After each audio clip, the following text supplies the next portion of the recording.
శ్రీమాత్రే నమ. జయ గురు దత్తాత్రేయ నమ. ఈ వీడియోలో మనం శ్రీ క్రోధినామ సంవత్సర ఫలితాలు సింహరాశి వారికి ఏ విధంగా ఉండబోతున్నాయి అన్న విషయాన్ని మనం ఈ వీడియోలో తెలుసుకునే ప్రయత్నం చేద్దాం. సంవత్సర ఫలితాలు పంచాంగ శ్రవణం ద్వారా తెలుసుకోవడం అంటే మనం ఆ సంవత్సరం మన బడ్జెట్ ఏ విధంగా ఉండబోతుంది, మన యొక్క బ్యాలెన్స్ షీట్ ఏ విధంగా ప్లాన్ చేసుకోవాలనే విషయాన్ని ఈ సంవత్సర ఫలితాల్లో తెలుసుకోవడం జరుగుతుంది. ముఖ్యంగా ఆదాయ వ్యయాలు. సింహరాశి వారికి మరి సంవత్సరం ఆదాయం 2 పాయింట్లు మాత్రమే ఉన్నది, ఖర్చు 14 పాయింట్లు ఉన్నది. సో దాన్ని బట్టి సంవత్సరం వీళ్ళ యొక్క ఆర్థిక స్థితి చాలా జాగ్రత్తగా ప్లాన్ చేసుకోవాలి. ఏమాత్రం బ్యాలెన్స్ తప్పినా మరి బడ్జెట్ లోటు బడ్జెట్ అయ్యే అవకాశం ఉంది కాబట్టి రుణాల్లో పడే అవకాశం ఉంటుంది. సాధ్యమైనంత వరకు మరి స్వభావ సిద్ధంగా ఈ సింహరాశి వారికి ఉన్నటువంటి అనవసర ఖర్చులు, అక్కర్లేని బాధ్యతలు తగ్గించుకొని చాలా ఎకానమీగా మీ యొక్క ఫైనాన్స్ ఈ సంవత్సరం అంతా ప్లాన్ చేసుకోకపోతే మీకు ఉన్నటువంటి అప్పు పెరిగే అవకాశం ఉన్నది. ఒకవేళ కొత్తగా జీవితాన్ని ప్రారంభించే వాళ్ళు ఎవరైనా ఉంటే వాళ్ళు రుణంలో పడవలసి ఉంటుంది. సో ఏదైనా సరే మరి ఈ సంవత్సరం మాత్రం ఆర్థిక పరంగా అనవసర ఆడంబరాలకి వెళ్ళవద్దు, జాగ్రత్తగా ఫైనాన్స్ ప్లాన్ చేసుకుంటే బాగుంటుంది. ఇక రాజపూజ్యం, అవమానం ఈ 2 సమానంగా ఉన్నాయి. రాజపూజ్యం 2, అవమానం 2. అంటే వాళ్ళకి ఏంటంటే ఈ విజయ అవకాశాలు సమానంగా ఉన్నాయి.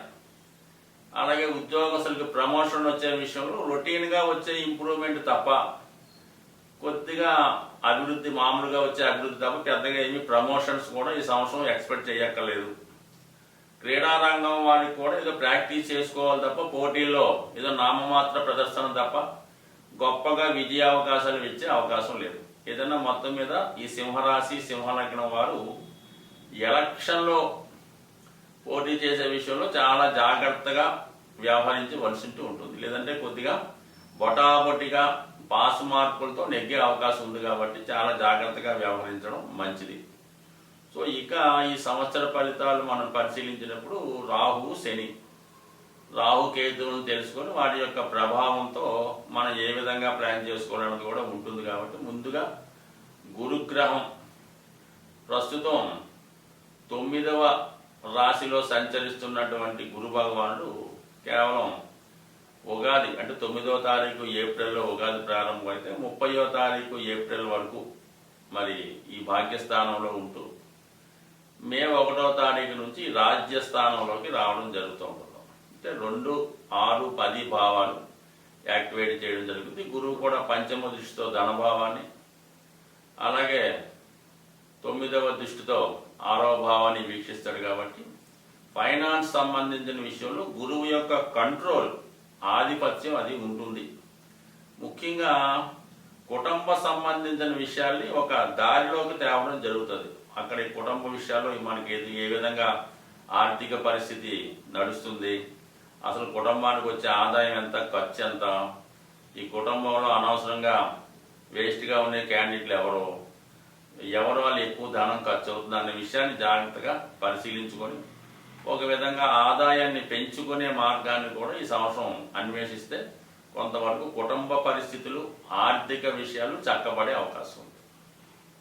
ఇక 6వ స్థానం అన్నది ఏంటంటే ఒక విధంగా మనం ఒకరి కింద సర్వీస్ చేసే విధానం ఏ విధంగా ఉంటుంది, ఎటువంటి సర్వీస్ మనం అందించగలం, అలాగే ఆరోగ్యపరంగా ఏ విధంగా మరి సంవత్సరం ఉంటుంది.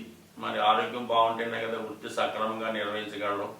అందువల్ల ఒక పక్క ఆరోగ్యాన్ని, ఆహారపు అలవాట్లని కంట్రోల్ చేస్తూ వృత్తిలో నిజాయితీగా అభివృద్ధికరంగా వెళ్లే విధంగా జరుగుతుంది. బట్ గురువు 10వ స్థానంలో ఉండడం వల్ల ఒక మంచి అధికారుల దగ్గర పనిచేయడం కానీ, ఒక మంచి నాయకుడి దగ్గర మీరు వర్క్ చేయడం కానీ జరగడం వల్ల మీ యొక్క నిజాయితీగా 10 మంది మెప్పించే విధంగా మీ యొక్క పరిపాలన, ఉద్యోగం, విధి నిర్వహణ చేసే అవకాశం ఉంటుంది. కాబట్టి మొత్తం మీద ఆర్థిక త్రికోణం బాగుంది. అంటే ఏంటంటే ఆదాయం మరి 2,14 అనుకున్నాం కదా. సో అది అన్నది మన ప్లానింగ్ బట్టి ఉంటుంది, ఇది మన కంట్రోల్లో ఉంటుంది. కాబట్టి జాగ్రత్తగా చేసుకుంటే చక్కగా మరి అవసరానికి తగిన ధనం ఒక మంచి మార్గం ద్వారా వచ్చే అవకాశం ఉంటుంది. దాని తర్వాత శని భగవానుడు. ప్రస్తుతం ఈ సంవత్సరం అంతా కూడా శని సప్తమ స్థానంలో సంచరిస్తూ ఉంటాడు. అంటే 7వ స్థానం అంటే 3, 7 కామ త్రికోణాన్ని, అంటే మన కోరికలు, మన ఆలోచనలు, మన యాంబిషన్స్కి శని కారకత్వం వహిస్తున్నాడు. కాబట్టి మరి శని ఎప్పుడైతే ఈ కామ త్రికోణంలో ఉన్నాడో, మనం ఎంత పెద్ద కోరినా అది వీడికి ఎంతవరకు ఇవ్వచ్చు, దీన్ని ఎంతవరకు వీడు సాధించగలడు, వీడు ఎంతవరకు దానికి అర్హత కలిగి ఉన్నాడు అన్న విషయాన్ని పరిశీలించి వారి యొక్క ఈ కోరికలు తీర్చే విధంగా శని భగవానుడు మనకి నిర్ణయించడం జరుగుతుంది. ఏది కూడా తొందరగా ఇవ్వడం, చాలా ఆలస్యంగా 1-2 సార్లు కఠిన పరీక్షలు నిర్వహించిన తర్వాత ఇవ్వడం జరుగుతుంది. ఉదాహరణకి ముఖ్యంగా వివాహ సంబంధించిన విషయంలో మీరు ఎంత తొందరపడతారో అంత ఆలస్యం అవుతూ ఉంటుంది. బట్ కానీ శని సప్తమ స్థాన సంచార గతుడు అవ్వడం వల్ల వివాహ విషయంలో మాత్రం కొంత కాంప్రమైజ్ తప్పదు. అంటే ఏ విధంగా అంటే అది మీ యొక్క అర్హత కన్నా తక్కువ అర్హత ఉన్నవారు కానీ, ఏజ్ సంబంధించిన విషయంలో కొద్దిగా ఎక్కువ ఉండొచ్చు, లేదంటే బాగా తక్కువ ఉండొచ్చు, లేదా కలర్, లేదంటే ఆరోగ్యం, లేదంటే కమ్యూనిటీ, లేదంటే జాతి, ఏదో ఒక విషయంలో డిఫరెన్స్ ఉండే అవకాశం ఉంది. అది కూడా అంత సునాయాసంగా రాదు. మేమేదో ఇలా చేసుకుంటామంటే వచ్చే అవకాశం అయితే లేదు. అది కూడా అనేక శ్రమ పడిన తర్వాత, అవతల వాళ్ళని బాగా మెప్పించిన తర్వాత, చివరి నిమిషం దాకా కూడా ఇబ్బంది పడుతూ చివరి నిమిషంలో మీ యొక్క అంటే వివాహం అనొచ్చు, ఏదైనా ఆశించినది ఏదైనా సరే చివరి నిమిషం దాకా ఇబ్బంది పెడుతూ మీ అర్హత కన్నా తక్కువ స్థాయిని మీకు వచ్చే అవకాశం ఉంటుంది. బట్ ఈ విధంగా కొద్దిగా రాజీ పడితే మంచిది. ఇక రాహు అష్టమ స్థానంలో సంచరిస్తున్నాడు.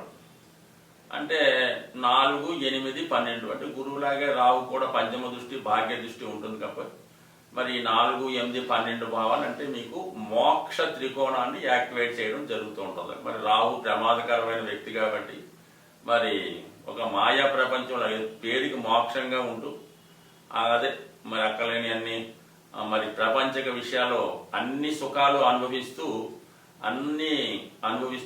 బయటకు మాత్రం ఒక ఆధ్యాత్మికవేత్తగాను, ఒక గొప్ప వ్యక్తిగాను చలామణి అవుతుంటాడు.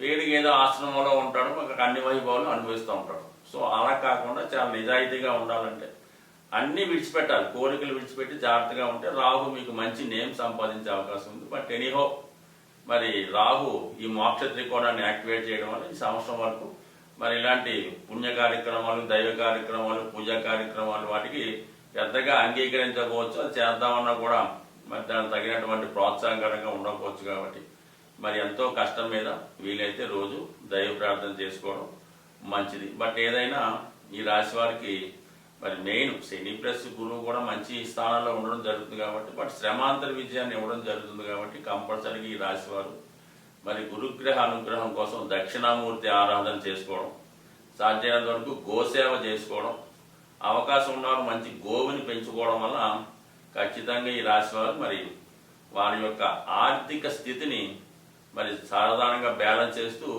సంవత్సరం ఆఖరికి మిగులు బడ్జెట్లో ఉంటారని ఆశిస్తూ స్వస్తి.